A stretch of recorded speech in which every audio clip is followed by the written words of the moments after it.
ಪಶ್ಚಿಮ ಬಂಗಾಳದಲ್ಲಿ 91 ಲಕ್ಷ ಮಂದಿಯನ್ನ ಮತದಾರರ ಪಟ್ಟಿಯಿಂದ ಹೊರಹಾಕಲಾಗಿತ್ತು. ಇವರು ಭಾರತೀಯರೋ ಅಥವಾ ವಿದೇಶಿಯರೋ ಎಂಬ ಬಗ್ಗೆ ಚುನಾವಣಾ ಆಯೋಗ ಈವರೆಗೂ ಏನನ್ನೂ ಹೇಳಿಲ್ಲ. ಇವರು ಅಕ್ರಮ ನುಸುಳುಕೋರರೋ ಎಂದೂ ಹೇಳಿಲ್ಲ. ಕೇವಲ ಮತದಾರರ ಪಟ್ಟಿಯಿಂದ ಹೊರಹಾಕಿ ಚುನಾವಣೆಯನ್ನು ನಡೆಸಿದೆ.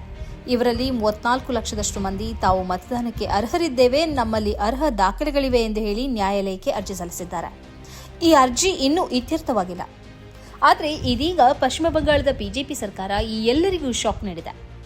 ಯಾರ ಹೆಸರು ಎಸ್ಐಆರ್ ಮೂಲಕ ಮತದಾರರ ಪಟ್ಟಿಯಿಂದ ಹೊರಬಿದ್ದಿದೆಯೋ ಅಂತವರಿಗೆ ಸರ್ಕಾರದಿಂದ ಯಾವುದೇ ಸೌಲಭ್ಯ ಸಿಗುವುದಿಲ್ಲ ಎಂದು ಸರ್ಕಾರ ಘೋಷಿಸಿದೆ. ಅಂದರೆ 91 ಲಕ್ಷ ಮಂದಿಗೆ ಇನ್ನು ಮುಂದೆ ಸರ್ಕಾರದ ಸೌಲಭ್ಯ ಲಭ್ಯವಾಗುವುದಿಲ್ಲ. ರೇಷನ್, ಪೆನ್ಷನ್ ಮುಂತಾದ ಹಲವು ಸೌಲಭ್ಯಗಳು ಇನ್ನು ಮುಂದೆ ಈ 91 ಲಕ್ಷ ಮಂದಿಗೆ ಸಿಗುವುದಿಲ್ಲ. ಮಮತಾ ಸರ್ಕಾರ ಲಕ್ಷ್ಮೀ ಭಂಡಾರ್ ಎಂಬ ಯೋಜನೆಯನ್ನು ಜಾರಿ ಮಾಡಿತ್ತು. ಇದರ ಪ್ರಕಾರ ಪ್ರತಿ ತಿಂಗಳು ಮಹಿಳೆಯರಿಗೆ 1,500 ರೂಪಾಯಿಯನ್ನು ಸಹಾಯಧನವನ್ನಾಗಿ ನೀಡಲಾಗುತ್ತಿತ್ತು. ಬಿಜೆಪಿ ಸರ್ಕಾರ ಅನ್ನಪೂರ್ಣ ಭಂಡಾರ್ ಯೋಜನೆಯನ್ನು ಜಾರಿಗೊಳಿಸಿತು. ಈ ಯೋಜನೆಯ ಪ್ರಕಾರ ಪ್ರತಿ ತಿಂಗಳು ಮಹಿಳೆಯರಿಗೆ 3,000 ರೂಪಾಯಿ ನೀಡಲಾಗುವುದು. ಆದರೆ ಎಸ್ಐಆರ್ ಪಟ್ಟಿಯಲ್ಲಿ ಯಾರ ಹೆಸರಿದೆಯೋ ಅವರಿಗೆ ಮಾತ್ರ ಈ ಎಲ್ಲ ಸೌಲಭ್ಯಗಳು ಸಿಗಲಿದೆ ಎಂದು ಸರ್ಕಾರ ಘೋಷಿಸಿದೆ. जो महिला का नाम एनलिस्टेड है उसी को मिलेगा, लेकिन उसके पहले एक बार एनालिसिस किया जाएगा कि जो नाम एसआईआर में काटा गया है उनको अगर लक्ष्मी भंडार मिलता था, जो बहुत जन को मिलता था, हम लोग को मालूम है, वो नहीं मिलेगा. जो मर गया है उसको लक्ष्मी भंडार कैसे मिलेगा? जो हमारा भारत का सिटीजन ही नहीं है, नागरिक नहीं है, उसको लक्ष्मी भंडार कैसे मिल सकता है? उसका अन्नपूर्णा का भंडार नहीं मिलेगा. तो ये एनालिसिस पहले होगा जिसका नाम काटा गया है.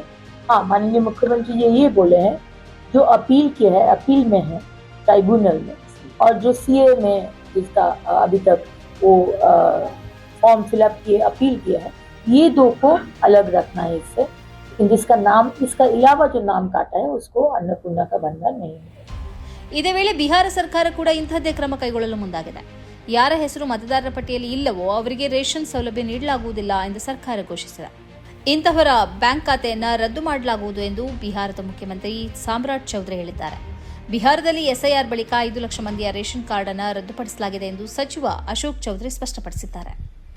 ಪಶ್ಚಿಮ ಬಂಗಾಳದಲ್ಲಿ ಎಸ್ಐಆರ್ ಮೂಲಕ 91 ಲಕ್ಷ ಮಂದಿಯನ್ನು ಹೊರಹಾಕಿದ್ದು, ಅದರಲ್ಲಿ ಅಲ್ಪಸಂಖ್ಯಾತ ಸಮುದಾಯದವರು ಹೆಚ್ಚಿರುವ ಪ್ರದೇಶಗಳಲ್ಲಿ ಹೆಚ್ಚಿನ ಮಂದಿಯನ್ನು ಪಟ್ಟಿಯಿಂದ ಹೊರಹಾಕಲಾಗಿದೆ. ಇವರಲ್ಲಿ 34 ಲಕ್ಷ ಮಂದಿ ನ್ಯಾಯಾಲಯಕ್ಕೆ ಅರ್ಜಿ ಸಲ್ಲಿಸಿದ್ದಾರೆ. ಇದೀಗ ಇವರ ಅರ್ಜಿ ಇತ್ಯರ್ಥವಾಗುವುದಕ್ಕಿಂತ ಮೊದಲೇ ಇವರಿಗೆ ಸರ್ಕಾರದ ಎಲ್ಲ ಸೌಲಭ್ಯವನ್ನು ನಿರಾಕರಿಸಲಾಗಿದೆ. ಮಾತ್ರ ಅಲ್ಲ, ಇವರ ಅರ್ಜಿಯ ಇತ್ಯರ್ಥ ಯಾವಾಗ ಎಂಬುದೇ ಗೊತ್ತಿಲ್ಲ. ಚುನಾವಣಾ ಆಯೋಗ ಇವರನ್ನು ನುಸುಳುಕೋರರು ಎಂದು ಹೇಳ್ತಿಲ್ಲ, ಸರ್ಕಾರವೂ ಹೇಳ್ತಿಲ್ಲ. ಆದರೆ ಇವರಿಗೆ ಸಿಗಬೇಕಾಗಿರುವ ನ್ಯಾಯಯುತ ಸೌಲಭ್ಯವನ್ನು ಸರ್ಕಾರ ಕಡಿತಗೊಳಿಸಿದೆ. ಈ ಕಾರ್ಯಕ್ರಮದ ಪ್ರಾಯೋಜಕರು Gadiyar group of companies, specialised in piling and shoring, engineering consultancy, firefighting, steel structures, real estate. Office, SIT Tower, Silicon Oasis, Dubai, UAE.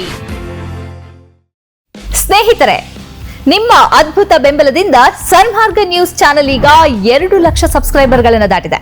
ಇದು ನಮ್ಮ ಯಶಸ್ಸಲ್ಲ, ಇದು ನಿಮ್ಮ ಯಶಸ್ಸು. ನಮ್ಮ ಮುಂದಿನ ಗುರಿ 4 ಲಕ್ಷ. ಇದು ಕಷ್ಟವಲ್ಲ. ನೀವು ಮಾಡಬೇಕಾದದ್ದು ಸಿಂಪಲ್. ನೀವು ಸನ್ಮಾರ್ಗ ನ್ಯೂಸ್ ಚಾನೆಲ್ ವಿಡಿಯೋವನ್ನ ನಿಮ್ಮ ಸ್ನೇಹಿತರಿಗೆ, ಕುಟುಂಬದವರೊಂದಿಗೆ ಹಂಚಿಕೊಳ್ಳಿ ಮತ್ತು ಅವರಲ್ಲೂ ಸಬ್ಸ್ಕ್ರೈಬ್ ಮಾಡಲು ಹೇಳಿ. ನೀವು ಶಕ್ತಿಯನ್ನು ಕೊಡಿ, ನಾವು ನಿಖರ ಸುದ್ದಿ ಕೊಡ್ತೇವೆ. ಧನ್ಯವಾದಗಳು.